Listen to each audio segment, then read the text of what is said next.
Think about this for a second. Right now in this country, more than 100 million people are making a car payment. It's just background noise in American life, as ordinary as a phone bill. You walk onto a lot, you pick a car you probably can't pay for outright, you sign some papers, and you drive away in a machine that isn't really yours yet. Today, Americans owe something like $1.7 trillion on their vehicles, more than they owe on student loans, second only to what they owe on their houses. Nobody blinks. It feels like it's always been this way, like buying a car on credit is simply what buying a car means. It hasn't always been this way. Not even close. The entire machinery of the car loan, the down payment, the monthly bill, the finance company standing between you and the dealer is barely older than your great-grandparents. It has an actual birthday, 1919. A specific company founded by a specific group of men in Detroit for a specific, almost boring reason. And once you understand why it was created, you start to see something most people never think about at all. If the car loan is only about 100 years old, then for the first 2 decades of the automobile age, and for centuries before that. In the broader world of buying expensive things, working people had to get their hands on cars and homes and sewing machines and pianos, some other way entirely. So that's what I want to dig into. Not just the story of how General Motors invented the car loan, although we'll absolutely get there. I want to answer the question underneath it. How did an ordinary working family, a mechanic, a school teacher, a farmer, actually manage to buy something as expensive as an automobile before anyone would lend them the money to do it? The answer touches on cash economies and moral panic over debt, sewing machine salesmen and loan sharks, a stubborn genius named Henry Ford who thought credit was a sin, and a quiet Virginia lawyer who figured out how to lend money to people banks refused to touch. It's a story about how America slowly and with enormous resistance talked itself into becoming a nation that buys on credit. And once you see how recently that happened, you'll never look at a car payment quite the same way again. Let's start with the birth certificate itself, because it tells you almost everything about why this system exists in the first place, and it's not the story you'd expect. In 1919, General Motors was a sprawling, fast-growing company, but it had a problem that had nothing to do with customers wanting to buy on credit. It had to do with dealers. Automobile factories in this era ran on a seasonal rhythm. Cars were built more or less continuously through the year, but people bought them mostly in spring and summer, when the roads were dry and the weather was good for driving. That meant a factory either had to slow production during the off-season, which was wildly inefficient, or it had to keep building cars and push them out to dealers to hold an inventory until customers showed up. And holding a lot full of unsold automobiles is expensive. Dealers needed money to buy that inventory from the factory in the first place, and most small-town banks in 1919 had absolutely no interest in lending huge sums against a fleet of unsold cars sitting on a gravel lot. Banks understood mortgages. Banks understood loans against crops or buildings. They did not understand and did not trust this strange new machine called the automobile. So General Motors created its own solution. It built a financial company, the General Motors Acceptance Corporation, GMAC, whose first and most important job was to lend money to dealers so they could stock inventory and keep the factories humming year-round. That's the part almost nobody remembers. The car loan wasn't originally invented to help you buy a car. It was invented to help the factory keep building them. But once GMAC existed as a financing machine sitting inside the company, it didn't take long for GM's executives to realize it could do something else entirely. If dealers could borrow money to hold cars, why couldn't customers borrow money to buy them? Very quickly, the same apparatus that had been built to smooth out factory production turned outward toward the ordinary buyer standing on the showroom floor, offering to loan them the difference between what they had in their pocket and what the car cost. Early GMAC loans typically required something like a 35% down payment, with the rest paid off over the course of about a year. In the language of the time, this was called buying a car on time. And with that, one of the largest industrial corporations in America had made an enormous bet. The bet was that if you made borrowing to buy a car easy, respectable, and available right there at the dealership, ordinary working families would take you up on it in numbers nobody had ever seen before. They were right. But to understand how radical that bet actually was, you need to understand what buying something expensive looked like in the world before it. Picture an American family in, say, 1905, 14 years before GMAC existed.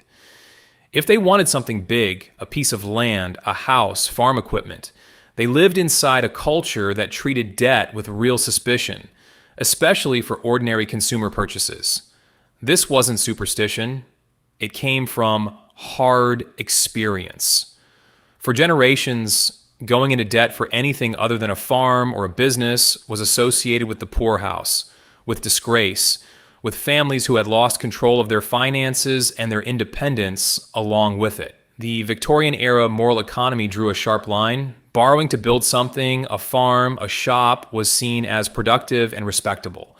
Borrowing simply to consume, to have something now that you hadn't yet earned, was viewed as a kind of weakness, even a sin.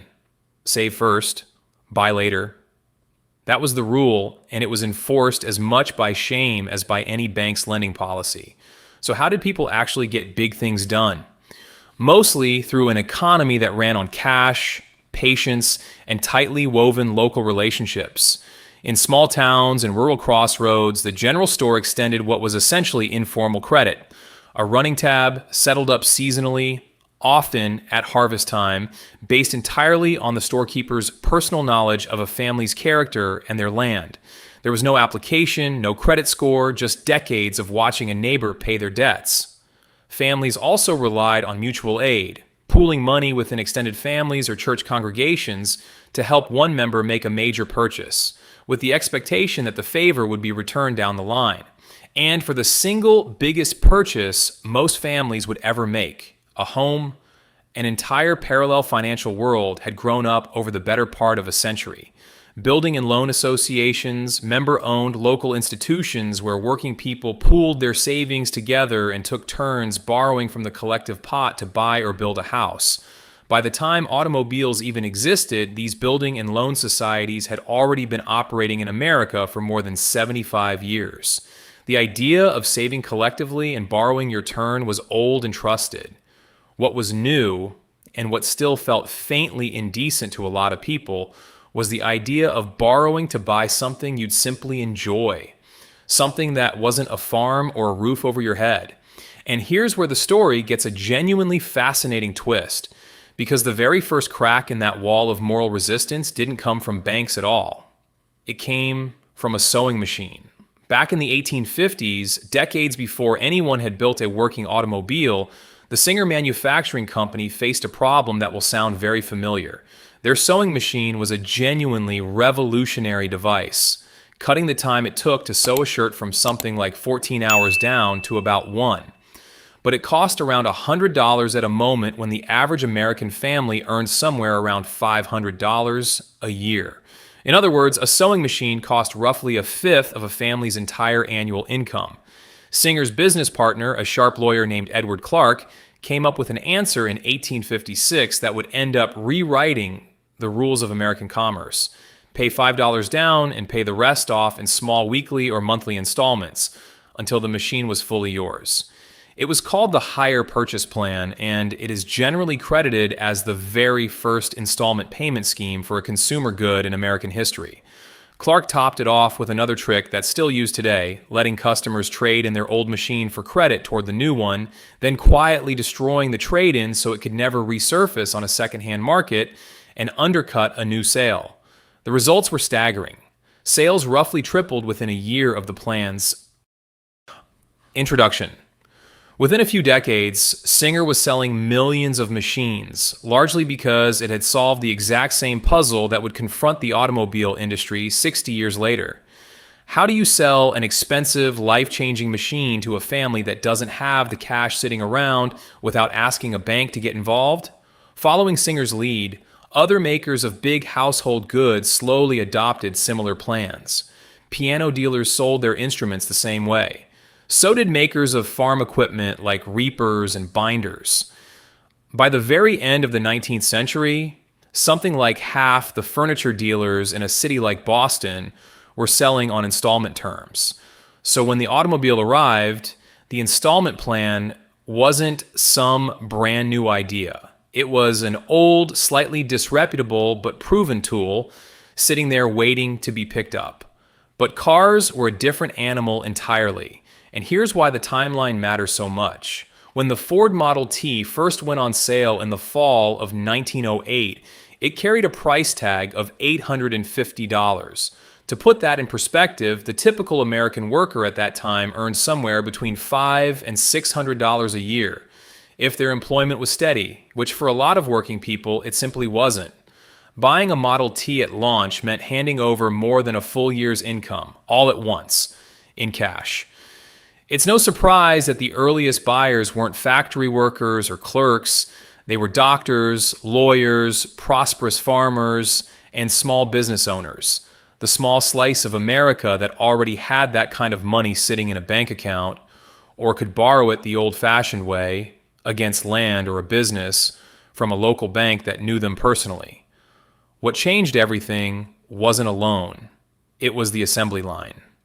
Henry Ford spent the years after 1908 obsessively refining how the Model T was actually built, and in 1913 he introduced the continuously moving assembly line at his Highland Park plant in Detroit.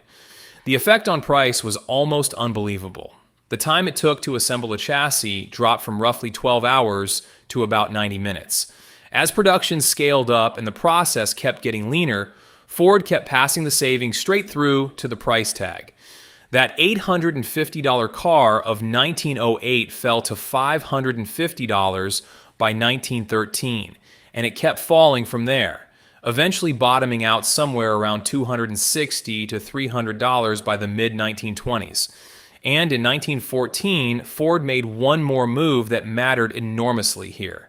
He doubled the standard factory wage, guaranteeing his own assembly line workers $5 a day, more than double the typical factory wage of the era. Suddenly, a Ford employee could theoretically buy the very car they were building with around 4 months of pay, instead of a year or more.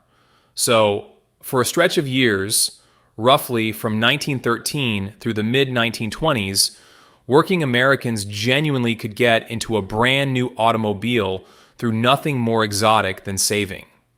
No installment plan required, no finance company standing between you and the dealer, just old-fashioned thrift, aimed at a price that had fallen low enough to reach.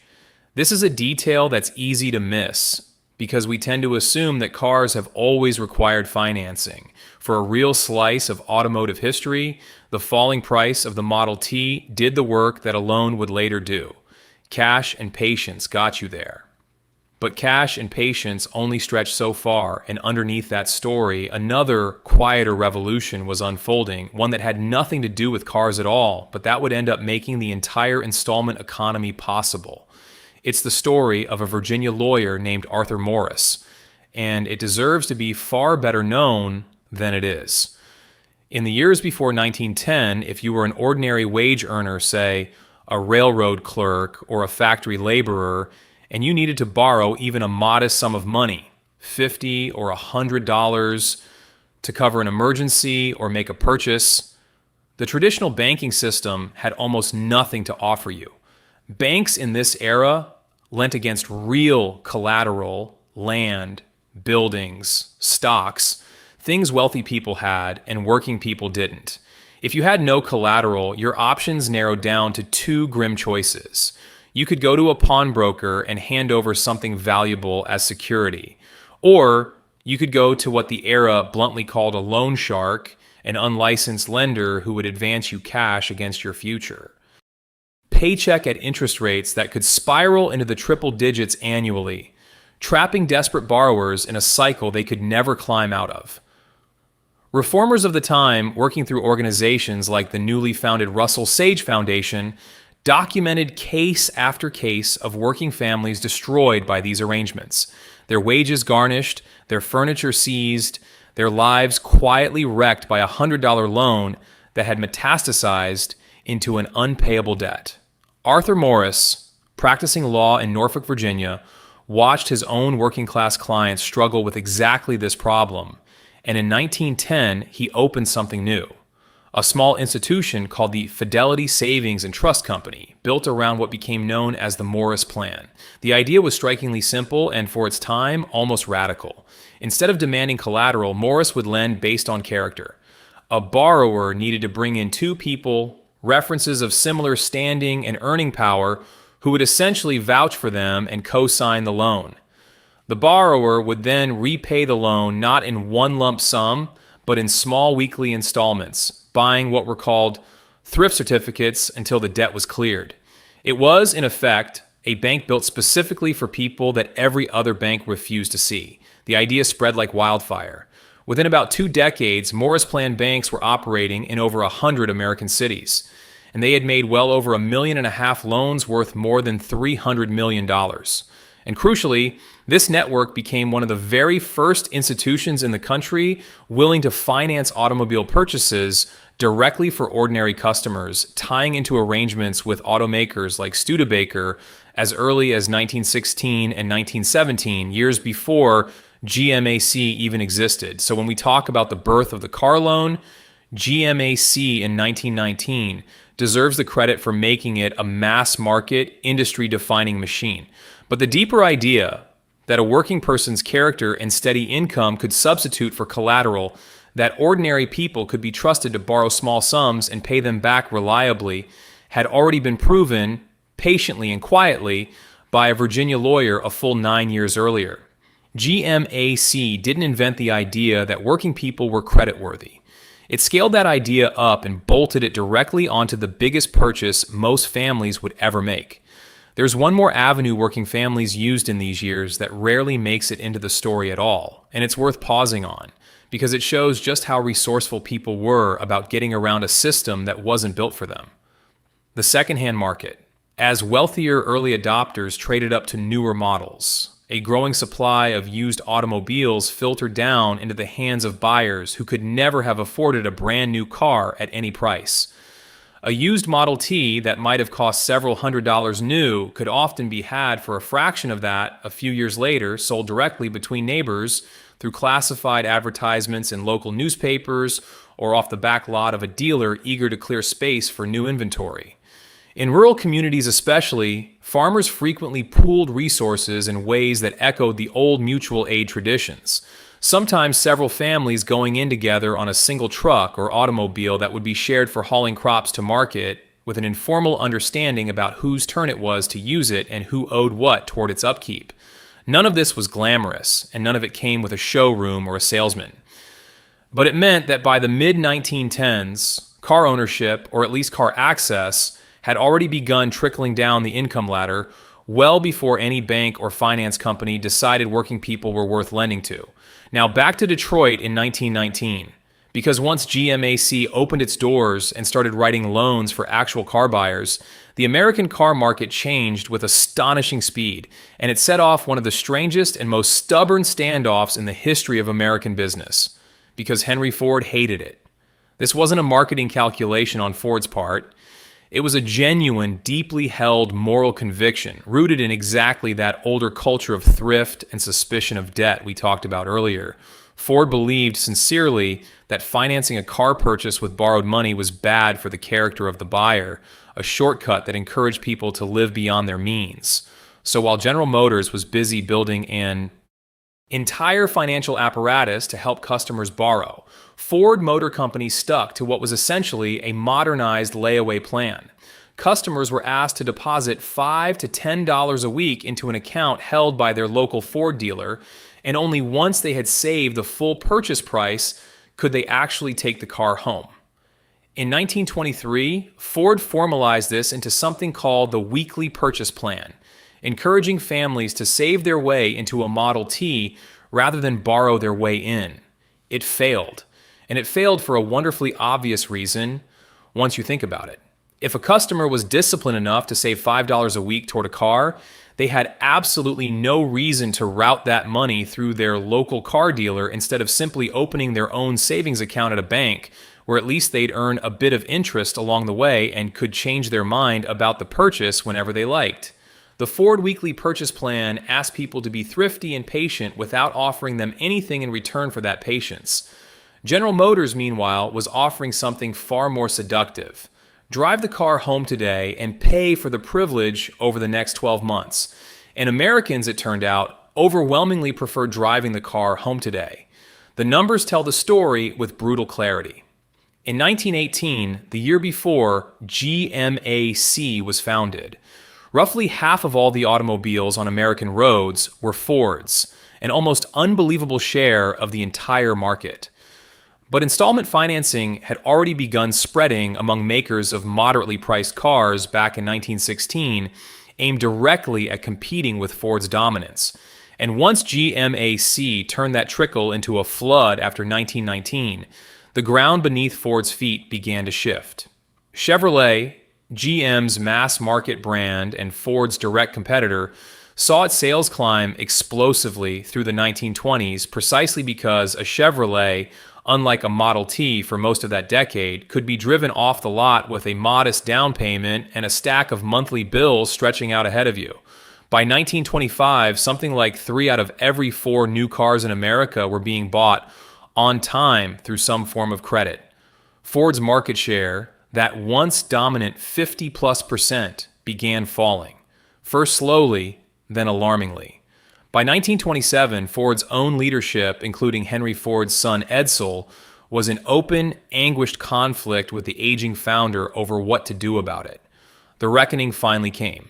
In 1928, 3 years after the weekly purchase plan's failure had become impossible to ignore, and 1 year after Ford discontinued the outdated Model T entirely in favor of the new Model A, the company quietly did exactly what Henry Ford had spent nearly a decade insisting he would never do.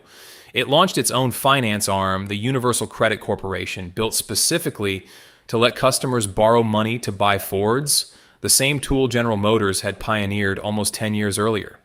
The old man's moral objection to debt hadn't changed. But the market had spoken so decisively that even Henry Ford couldn't out-stubborn it. By 1930, the transformation was essentially total. Most major durable goods sold in America, appliances, radios, furniture, and more than 2/3 of all automobiles were purchased on some kind of installment plan. In barely a decade, the country had gone from a place where borrowing to buy a consumer good carried real social stigma to a place where borrowing to buy a consumer good was simply how the American middle class did business. So what actually happened here underneath the specific dates and dollar figures? I think it's worth stepping back and naming it plainly, because it's bigger than just the story of who won the car business in the 1920s. What happened is that American culture renegotiated its entire relationship with debt in less than a generation. And it did it almost entirely because a handful of corporations discovered that lending money to their own customers was enormously profitable, and because millions of working families discovered they preferred to enjoy something now and pay for it gradually rather than wait years to enjoy it at all. The old Victorian ethic held that you saved first and bought later, that debt for pleasure or convenience was a moral failing. The new industrial ethic, the one GMAC essentially manufactured and marketed alongside the cars themselves, said something completely different. It said your future earnings are valuable enough right now, today, to borrow against. It said that waiting was no longer a virtue if a company was willing to bridge the gap for you for a price. And it worked so well, so completely, that within about a decade, the exception had become the rule. And the rule, cash on the barrelhead, patient saving, the building and loan society, the layaway plan, quietly became the exception. None of this erases the deeper, older story underneath it. The Singer's sewing machine plan of 1856, the building and loan society stretching back into the 1800s, Arthur Morris and his character-based loans starting in 1910. Those threads remind us that Americans had been slowly, unevenly, experimenting with the idea of buying big things on credit for the better part of a century before the automobile ever existed. GMAC in 1919 wasn't a lightning bolt out of a clear sky. It was the moment all of those earlier, smaller experiments in consumer credit converged onto the single biggest, most expensive, most emotionally desired purchase an ordinary American family could make. And once that convergence happened, there was no going back. Which brings us, in a way, right back to where we started. $1.7 trillion in outstanding car loans. Roughly 100 million Americans making a payment every single month. Loan terms that have stretched out to 6 or 7 years. monthly payments that regularly top $700, even $800 for a new vehicle.